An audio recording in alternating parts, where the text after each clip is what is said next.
പഞ്ചാബ് മുഖ്യമന്ത്രി ഭഗവന്ത് മാനിന്റെ ദില്ലിയിലെ വസതിയിൽ പരിശോധനയ്ക്കെത്തിയ ഇലക്ഷൻ കമ്മീഷനെ തടഞ്ഞ് പഞ്ചാബ് പോലീസ്.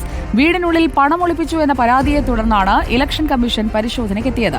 പഞ്ചാബ് പോലീസിനെതിരെ നടപടി വേണമെന്നാവശ്യപ്പെട്ട് തെരഞ്ഞെടുപ്പ് കമ്മീഷൻ ദില്ലി പോലീസിന് പരാതി നൽകി. ജോയ്സ് ജോർജ് നൽകും വിവരങ്ങൾ. ജോയ്സ് ജോർജ്, ആം ആദ്മി പാർട്ടി സർക്കാരാണ് പഞ്ചാബും ഭരിക്കുന്നത്. ദില്ലി തെരഞ്ഞെടുപ്പ് 5-ാം തീയതിയാണ്.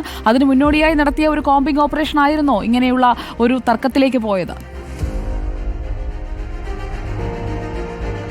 സുജയ, അതിനാടകീയമായ സംഭവങ്ങളാണ് ഇപ്പോൾ പഞ്ചാബ് മുഖ്യമന്ത്രിയുടെ ദില്ലിയിലെ വസതിക്ക് മുന്നിൽ സംഭവിച്ചുകൊണ്ടിരിക്കുന്നത്. ഇലക്ഷൻ കമ്മീഷന്റെ ഫ്ലൈയിങ് സ്ക്വാഡാണ് ഇന്ന് വൈകുന്നേരത്തെ കൂടി ഇവിടെ എത്തുകയും ചില ലഭിച്ച പരാതികളുടെ അടിസ്ഥാനത്തിൽ ഒരു അന്വേഷണം നടത്താൻ വേണ്ടി അകത്തേക്ക് പ്രവേശിക്കണം എന്ന വാദം ഉന്നയിക്കുകയും ചെയ്തു. എന്നാൽ അകത്തുള്ള പഞ്ചാബ് പോലീസ് ഒരു കാരണവശാലും അകത്തേക്ക് പ്രവേശിക്കാൻ അനുവദിക്കില്ല എന്ന് പറഞ്ഞുകൊണ്ട് ഇലക്ഷൻ കമ്മീഷന്റെ ഫ്ലൈയിങ് സ്ക്വാഡിനെ തിരിച്ചയക്കുന്ന നിലപാടായിരുന്നു. പക്ഷേ ഒരു കാരണവശാലും ഇവിടെ നിന്ന് പോകില്ല, അന്വേഷണം കഴിഞ്ഞ് മാത്രമേ മുന്നോട്ട് പോവുകയുള്ളൂ എന്ന നിലപാടുകൂടി ഇലക്ഷൻ ഫ്ലൈയിങ് കമ്മീഷന്റെ നിലപാട് കൂടി വന്നതോടുകൂടി തർക്കം മുറുകുകയായിരുന്നു. എന്നാൽ ഒരു കാരണവശാലും അകത്തേക്ക് പ്രവേശിക്കാൻ കഴിയില്ല എന്ന നിലപാടാണ് പഞ്ചാബിന്റെ പോലീസ് ഉദ്യോഗസ്ഥർ, ഉന്നത ഉദ്യോഗസ്ഥർ ഈ ഗേറ്റിനകത്തുണ്ട്.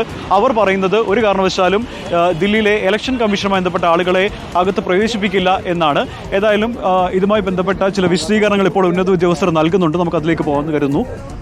कितने लोग हैं टीम में मैंने बताया, तो वो कह रहे हैं बताते हैं आपको। तो आपको उम्मीद दे रहे हैं क्या आपको परमिशन? मुझे आई एम होपफुल। कब तक वेट करेंगे सर यहाँ पे?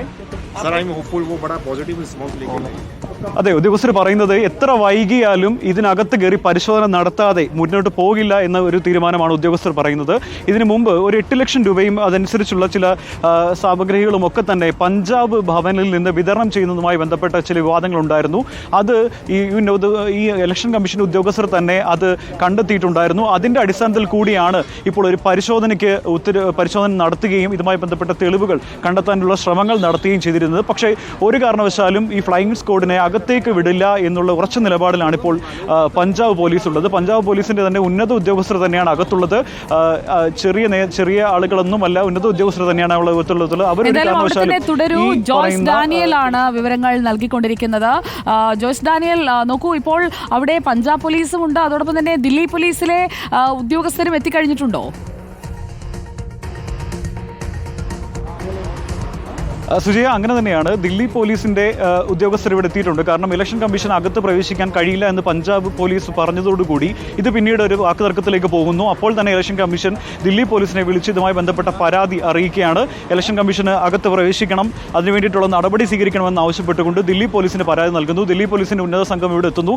അവർ പഞ്ചാബ് പോലീസുമായി ചർച്ച നടത്തുന്നെങ്കിൽ പോലും ഒരു കാരണവശാലും ഇതിനകത്തേക്ക് പ്രവേശിക്കാൻ അനുവദിപ്പിക്കില്ല എന്നുള്ള ഒരു വാശിയിൽ തന്നെയാണ് പഞ്ചാബ് പോലീസ് ഉള്ളത്.